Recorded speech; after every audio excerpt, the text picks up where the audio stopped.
Thank you. Thanks, I'm Laura. going to start. Pedro, I'm going to chime you in too. The really quick, Pedro. Chef Tony is driving into work, and he's on his phone, so he wasn't able to come in as a presenter. But I have him on my cell phone next to my laptop. Tony, can you still hear us? Yep. Awesome. Can you guys hear Tony? Oh, Yeah, yeah. good morning, Johnny. How you doing? Good morning, Pedro. How are you doing today? I'm doing well, thank you. It's raining Good. over here again. It is. So, good morning, everyone. This is our breakfast conversation with Chef Tony and friends. Really quick, we're here today because last year we tried to launch another breakfast conversation to make it really informal and relaxing to start off the day. And we had a really good dialogue last year about the state of the food industry back then, a year ago. And at that time, I clearly remember that food service workers were unemployed, broke, and just in a bad place. And we really had gotten a good idea from people that were in the industry what was going on. And I wanted to continue the conversation this year because I felt like we needed to still keep it on the forefront of our minds. And Chef Tony was very gracious to come in and come back. So I'm just going to do a brief introduction. You know, Chef Tony is a executive chef at the White Manor. Where is it, Tony? What's the name? White Manor Country Club. He's been in the profession for 30 years. And I just want to dig right into the conversation. When Chef Tony and I were planning this session, we talked about our favorite childhood breakfasts and what it means to us as adults.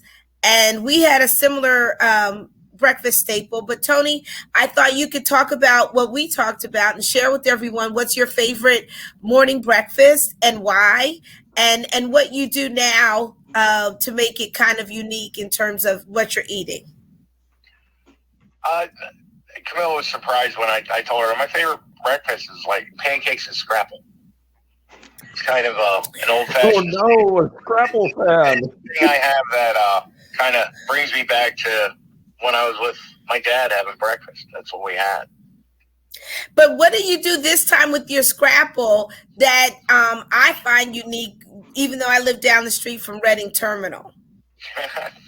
I just flour it a little bit and give it a sear in a nice, like, medium heat pan until it gets nice and crispy. No, Tony, you get it made personally. What about the butcher? Yeah, I get mine from a local butcher who makes it from scratch. It's just better.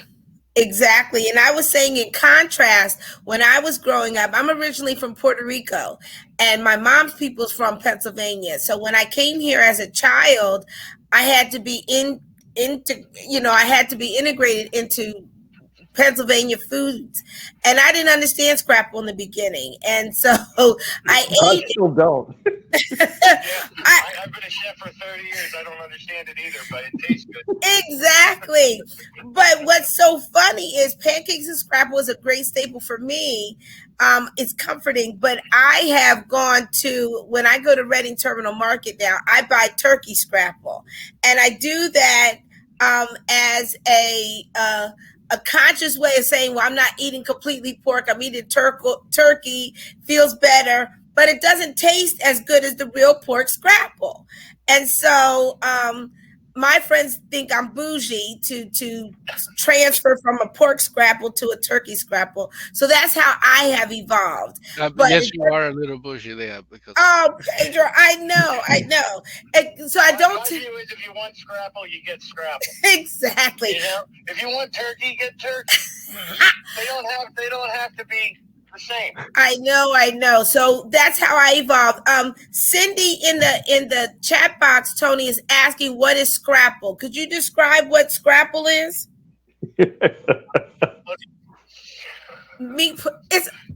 Cindy, basically what I was told is that it's all the extra scrappings of a pig, and it's condensed into like I would say a pate, but a block of meat. I don't even know how this pork. Maybe it's another version of spam. There you go. It's similar to the body, the structure of Spam, but it's all the scrappings of pork. And it's like a Spam patty, big patty, and you slice it up and you flour it.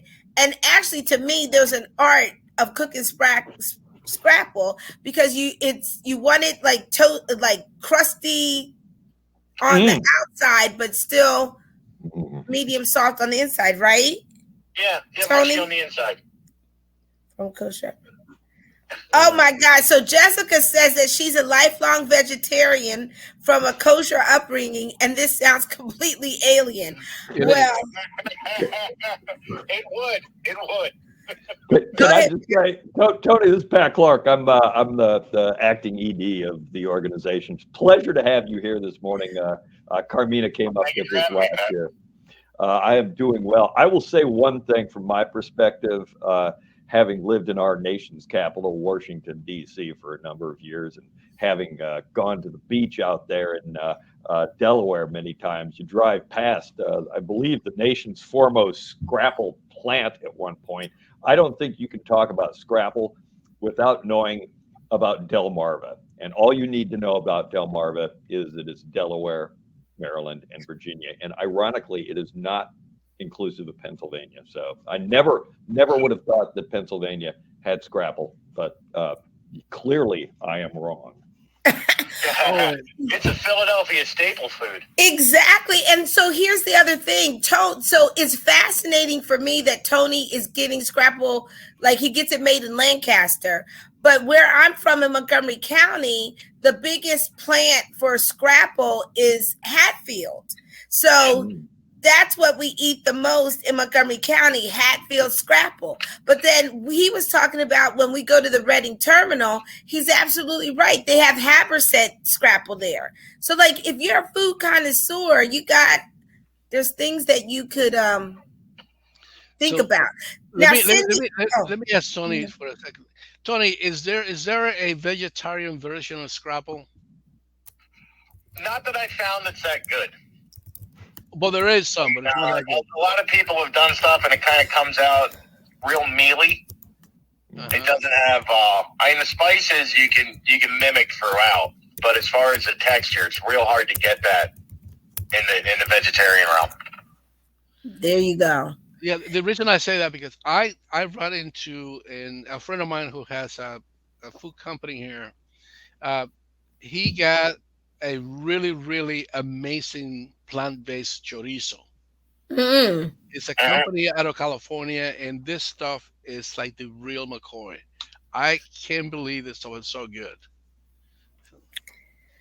So some of the analogs that are coming out right now are very, very good. So just within a few more years, we're going to have the spice levels just right, like the chorizos and stuff like that. A lot of the Spanish food I'm finding translates into the vegetarian realm really, really well because it's such heavily spiced foods.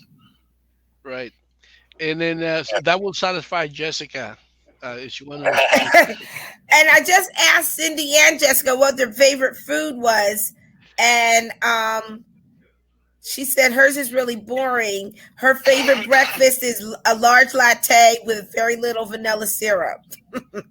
Don't want to think about food until okay, she's been awake. How about you, Pedro? She's asking me what my favorite food is. I'm going to ask you, and then we're going to go into the I'll answer.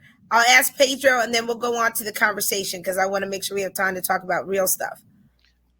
I usually, for years, my breakfast was, and that's, I think my grandmother introduced me to this, was black coffee with bread, and you dip the bread into the coffee. And that was my breakfast for years. But now I'm a little bit more, I do some fruit, do some eggs.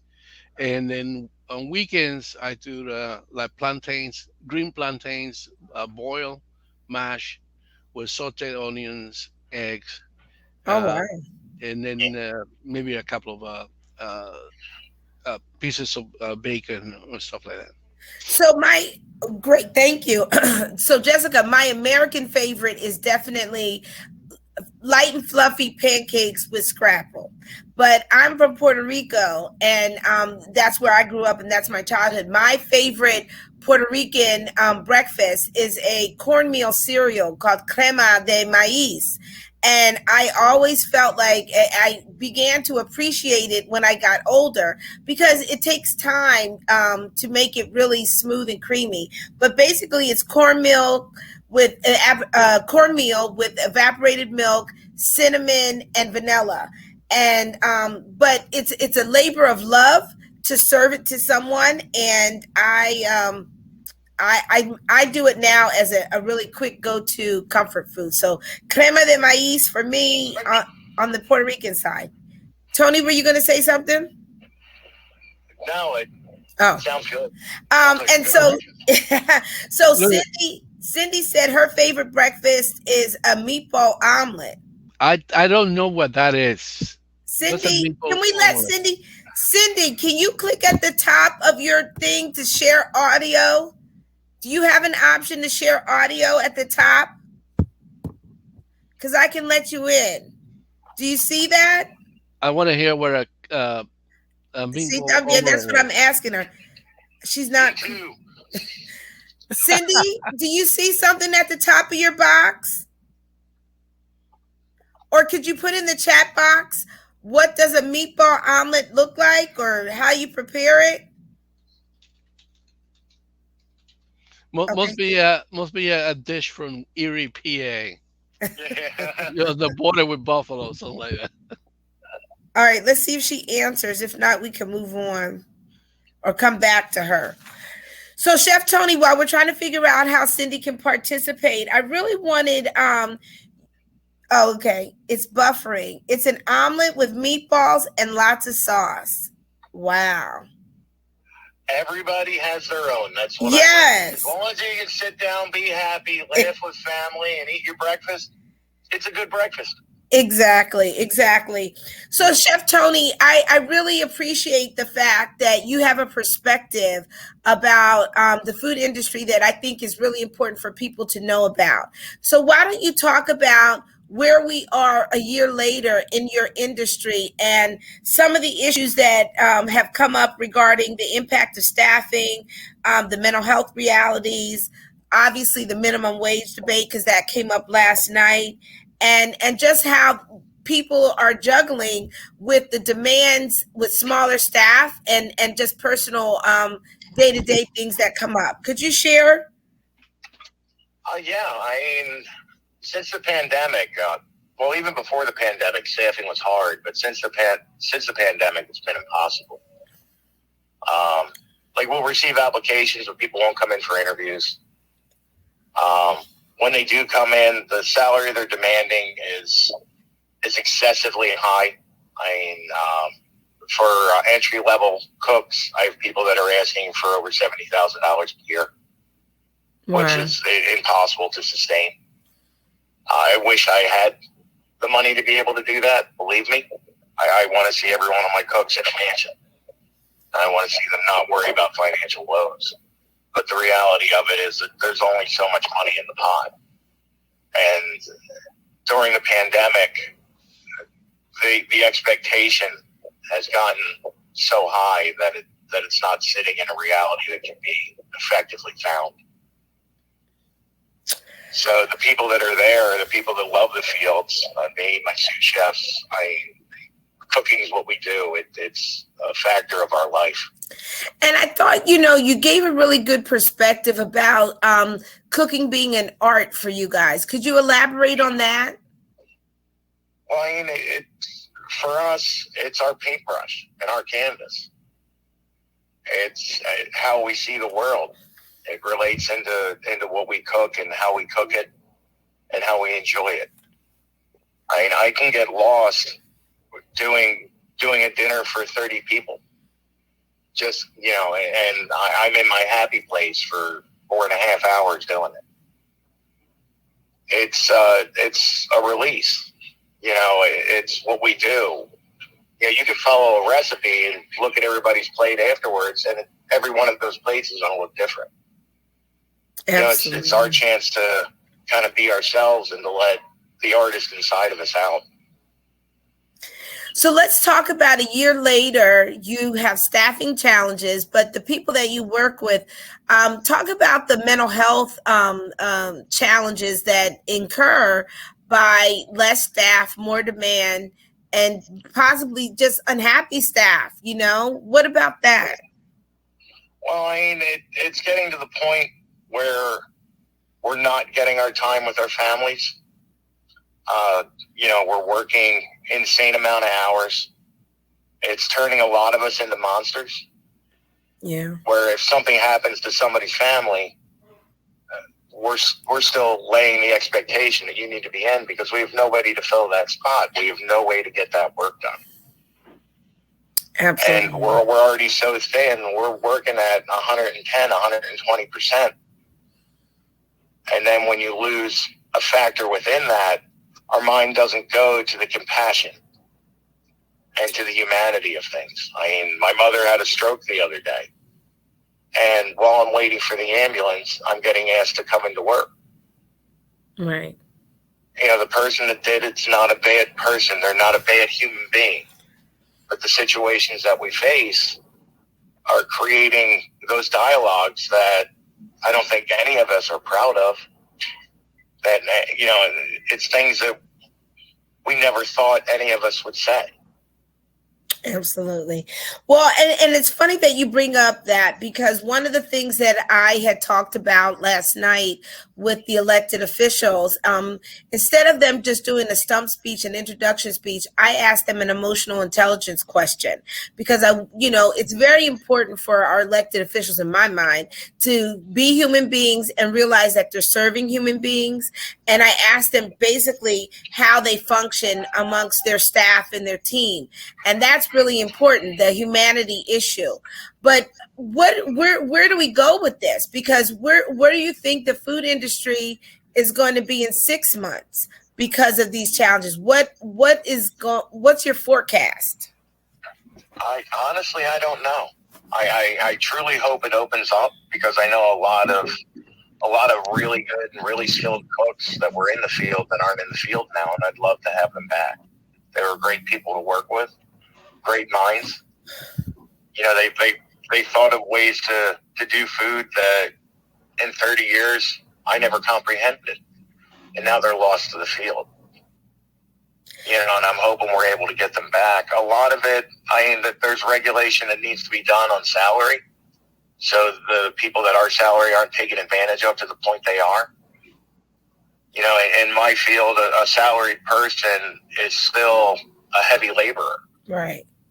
They're not an executive position. It's not an office position. So they're there on their feet 14 hours a day, knuckles down on a cutting board. The ability to train gets lost because you're stuck in production. So it's right now it's affecting the skill level within the field because the talented chefs can't teach the new people the way they need to. They can't afford the time loss.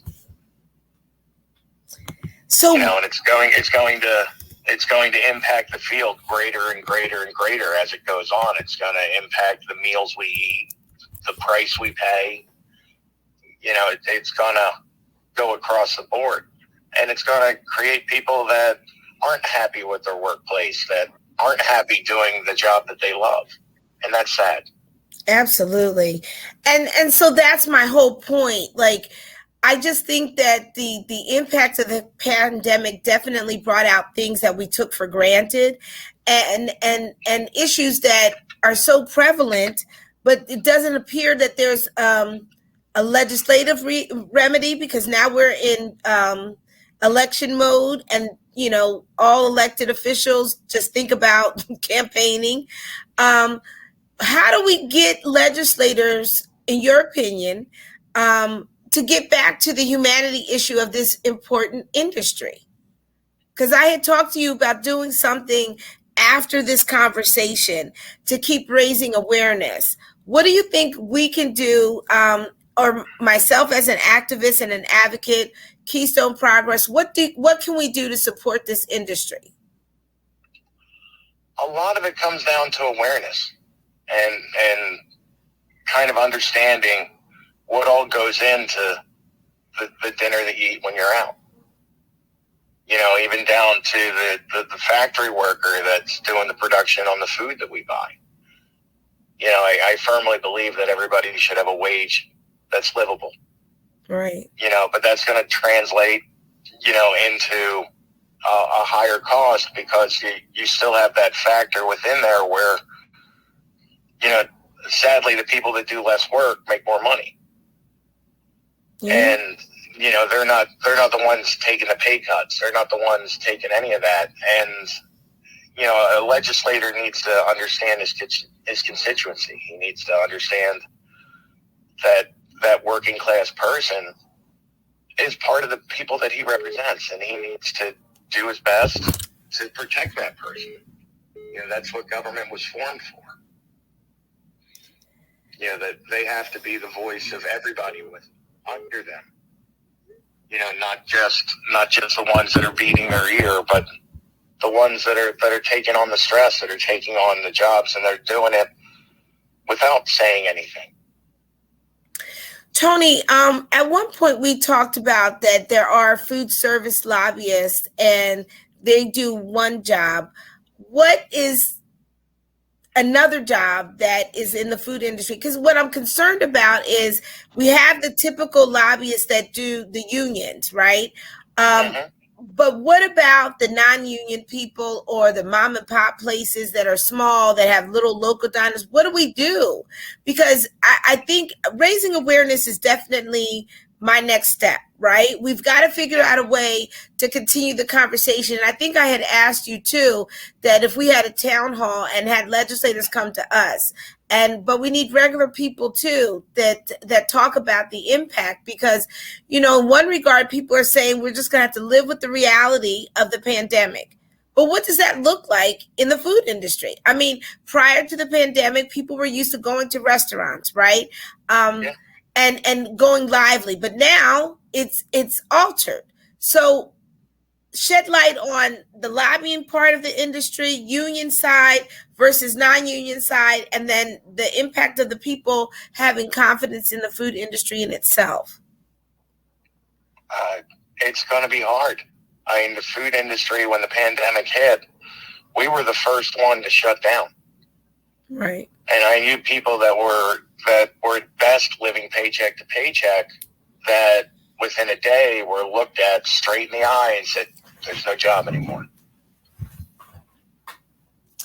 It's hard to build that confidence back that, as a restaurant worker, that if something happens tomorrow, I'm not going to be out of a job again. Yeah, that's we hear the news when they talk about the pandemic spiking, and you can go through my staff and you can see the fear in their eyes every time they say it, because if it shuts down again, there's nothing being put out there to try and help us survive it. I know this is a complicated situation. I know it's something that as a society we really haven't dealt with before. Right. But to just throw people to the wind, you get the impression that you're not worth it. Wow.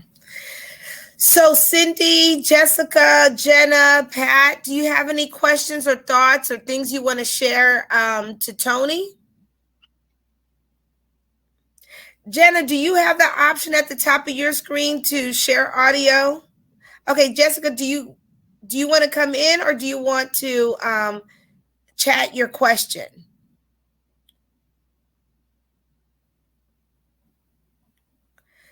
So I'm waiting to see what Jessica said. Jenna, can you? I've got something in the meantime. Okay, go ahead. Chef Tony, this is Pat again. How are you? I wanted to make sure that we gave a chance to talk about business models. Everybody who is a business owner, I too am one of them, is having to relook at how they manage what is traditionally the largest portion of expenses that they cover. But it's also the portion of expenses that impact people's everyday lives. How have you adjusted to that? Have you? In my marketplace, it's real hard, because as soon as you adjust one way, something else changes. Food cost is rampant right now. And I mean, it's getting very hard to put out the products that we want to put out. Talk about that, Tony. It's hard to do the local foods we want to do because the prices are through the roof, or they're not able to manufacture them. It's getting entirely. I'm not going to say too difficult, but it's becoming more involved, where it's taking more time. I mean, I went from having 3 suppliers to right now I have 9. Just an attempt to try and get the food because of the outages, the supply chain shortages and stuff like that. And when we are able to find it, it's 2 to 3 times the cost of what it was. And, a menu can only sustain so much of a price point, and then people won't come in because it's too expensive. But they want to come in to get that burger or to get that steak. They don't want to come in to get a different steak. Absolutely. And they're only going to pay so much to the menu. And if all my money is going to food, I don't have the money to go to the staff. Wow. Jessica, and then Jenna, if you want to ask Tony something. Jessica, can you unmute yourself? Yep, we got you. So Chef Tony's here. Ask him a question. I had more. Can you hear me okay? Yes, go ahead. I'm sorry. I have a slightly different perspective. Okay. I'm old, which meant when I was a kid, you went out to eat only for a special occasion. It wasn't until the past 20 or 30 years that people ate out a lot. Eating out used to be just like such a really special thing. And I think that when the pandemic ends, we may end up going back to going out to eat as a celebration. It's who you go with, it's why you go. And sure, the food's important, but it's more of an event. The other thing is, since the pandemic started, my husband and I have made a real effort we don't go to restaurants. I'm immunocompromised, but we do a lot of curbside. And we try to do it every week to support the local small restaurants that we like in our area. I think it's important. And I'm shocked by what I hear from people I know who'll say, oh, they took this off the menu and it was my favorite and the staff was rushed and they got this wrong on my order. And I think that people lack what we say in Yiddish, rachmanis, which is like an understanding and a decency of what others are going through. And I really hope that the whole restaurant industry comes back, although as a personal preference, if we gave up all fast food, it wouldn't bother me at all, because I think it's terribly unhealthy and it makes you eat junk in a quick manner as opposed to sitting down and enjoying. I'm done. Tony? I mean, as a chef, the best part of my day is when I get a chance to peek out into the dining room and I see everybody enjoying each other. Because when they're doing that, I know the food's good, but I'm more happy that they're having that moment together. That I help kind of lay the fabric for that, I guess. The biggest joy in my life was sitting down with my family growing up, and that was our time together. And in a restaurant, that's one of the reasons why I went into this industry, is because we can afford the chance to do that. Come in, enjoy a meal, enjoy each other. Laugh, tell stories, stay there for 4 hours. I'm fine with it. The best moments of my life, I see a couple coming in. You can tell they're on the brink of a divorce. They eat a good meal, they drink some good wine, and in the end of it, they're in love like teenagers again. And to be able to be a part of that is one of the reasons why I've always loved this field. Excellent. Oh, go ahead. No. Thank you. We only have a few more minutes. So Jenna, would you like to say something and then we can kind of wrap up? Yeah, I mean, well, as a former chef, I feel obligated to say something here because like just listening to you, like I just relate so much. Like even still, I don't work in the industry anymore, but cooking is still it's my go-to whenever I'm stressed or upset, like angry, anything. Cooking just kind of like chills me out, and I just relate to what you're saying so much. I can't even begin to imagine how tough it is to be in this industry through this pandemic. I got out a couple years before the pandemic hit, when I accidentally started working in politics.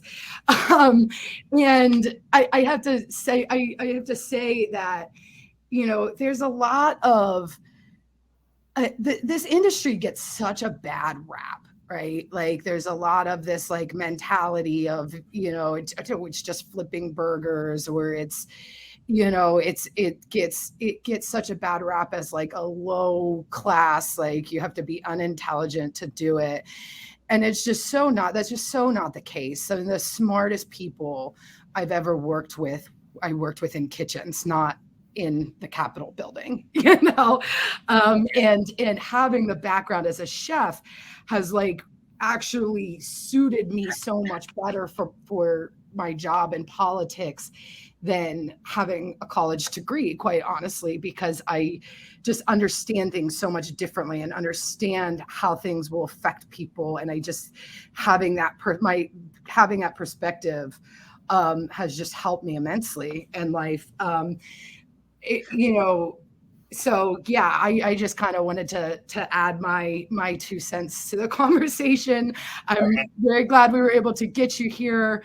I think we not only need more public awareness on the restaurant industry, we really need to change the public perspective of it, because it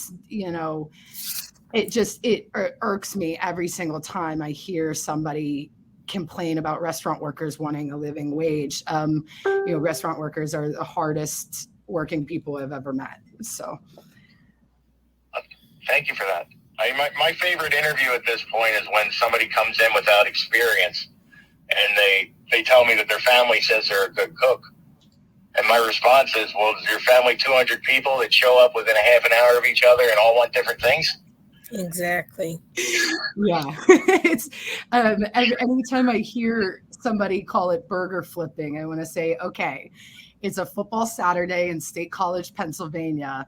Step in front of my flat top and flip some burgers. It's easy. Yeah. I mean, it's a lot of people like to look down on it, but I mean, the people, in somebody's eyes and somebody that's done it. When I go out with my wife, who really is never involved in the food industry, and we walk into a restaurant and she sees a long line, she's like, oh, the kitchen's backed up. I'm like, yeah, doesn't mean the food's bad. It just means they're backed up. So we wait a little bit. But what's that? And then now some time we can spend together and talk. And you make the best of it. And you try and make, that poor waiter or waitress is coming around, it's frazzled.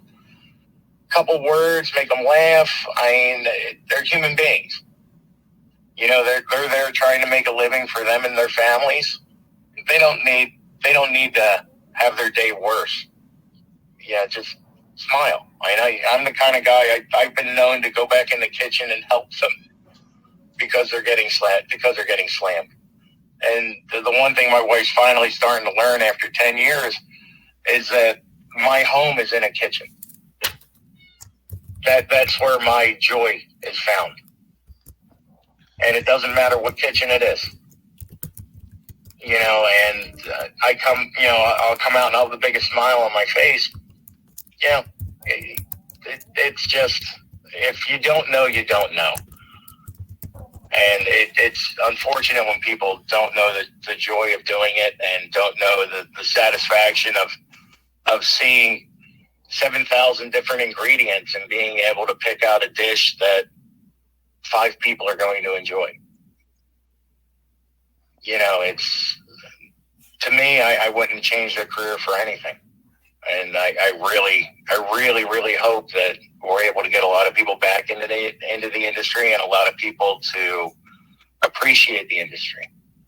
because we work very hard, and I think for the most part, we do a good job. Pat, when you had the idea last year to have to work with faith organizations to have breakfasts for the community or the food service workers, what was your thought process then? Because I want to ask Tony, once those relief benefits ended and you're not paying the wage that they want, what are these former food service workers doing? And are they still technically homeless and hungry? Is there a way for us to have one of those faith gathering breakfasts, Pat, to raise awareness to? Yeah, Carmina and Tony, what I had in mind last year was something simple and frankly stupid. When I do in my business, when I go out into communities and do work and do organizing, one of the things that always works, two of the things that always work are doing a barbecue and get people out and make sure that like information you got to share, you share with some good barbecued food. Takes a few grills and patience, but and probably a meat thermometer if you're doing it well. But the other thing is pancakes. I grill pancakes all the time. My family thinks I'm nuts. I haul out my portable grill and get the griddle and make pancakes. And it's an easy thing to do for organizing, and it's something that people like. And I know that especially in terms of the pancakes, where I grew up, like pancake breakfast was the deal for churches and places of worship. That was something that really got people out. And I'd love to see if we did something this year as an organization around that, so that we did connect with faith partners, and it would be fantastic, as you said, Carmina, to get some of the workers from the sector who have time in their hands or looking things to do or want to promote community participation to be involved in that. What do you think about that, Tony? I know that there's demands like on you and everything else. I know that's not a particular day that works, but we've got to figure out a way to, I think, raise awareness, certainly improve public perspective, and bring the humanity issue of this industry. And I think combining it with the faith breakfast and conversation is a way, and to touch bases with those people that were receiving the benefits and they've run out and still may have needs. What do you think, Tony? Oh yeah, and anything that's going to bring the community closer together. I'm all for it. I wish I could say I could commit to it 100%. I know. The way staffing is right now. In about 15 days, I'll be working 7 days a week. Wow. Well, we're at 1 minute. Tony, do you want to share any last thoughts? So thank you on that. We'll work into that and keep you abreast. Cindy and Jessica and Jenna, thank you so much for coming on. Any last words, Tony, or anybody else? I wrote down notes. Thank you for the time and the moment to kind of speak my mind on this. Absolutely. Absolutely. Pedro, do you want to say anything to close out, or Pat? I had to run and ask my neighbor for brown sugar that I run out, that I have used to make my own. All right. So this was a really good conversation to continue on. This is definitely an issue in Pennsylvania. So, Pat, we can certainly continue to work on some remedies in the short term and work on the long term. Thank you, everyone. Thank you, Chef Tony. Thank you. Thank you, Camilla. Thank you, Jess. All right. Thank you. Jessica and Cindy, thank you. And Jenna. Thanks, everybody. Have a great day, guys. Thank you. All right, so I turned him off. I'm going to change and get ready for the next one. So, Pat, just so you're clear, we're going to run you know what we're doing? For Shapiro, you're going to do what you all are going to do, and it's going to be fantastic. I have no worries. I'm, in the meantime, going to be making sure that everybody who comes in real life to this knows A, no phone, B, Chrome. Firefox worked for me up to a point when it didn't. And 3, what's my third thing? Chrome, no phone. There was something else. I know there was something else. Chrome, broadband. You got to make sure you got decent broadband. We thought that was my problem, but it wasn't. But it has been for other people, and I think that was what we diagnosed with somebody. It might have been you who, yeah, that's what it was. That's what Laura said earlier. If your broadband gets wiggy, more than one person has seen that. That you like stuff happens with your audio. So recording in progress. All right, so let me juggle. I just want to make sure. And so just to clarify again, I was only doing that because I wanted, it's a small group. So I know better. I'm not doing it for anything. Oh, good. Yeah, I'm not worried. We're going to be fine. Okay. As long as it does not irritate those kind people who are good enough to come into our sessions. We've been making it work. So thanks so much. But this is really good, Pat. And when we have our next board meeting or whatever, I really think Keystone should at least try to have one within the next 6 months. Yeah, I want to do that. Yeah, I want to. Now that I'll catch my breath at the end of the summit, let's. This will be up on my. This will be my programmatic priority. We'll get this pulled off and we'll make it work, and then do another one and make that work. Okay. All right. Thank you. All right. Peace. See y'all.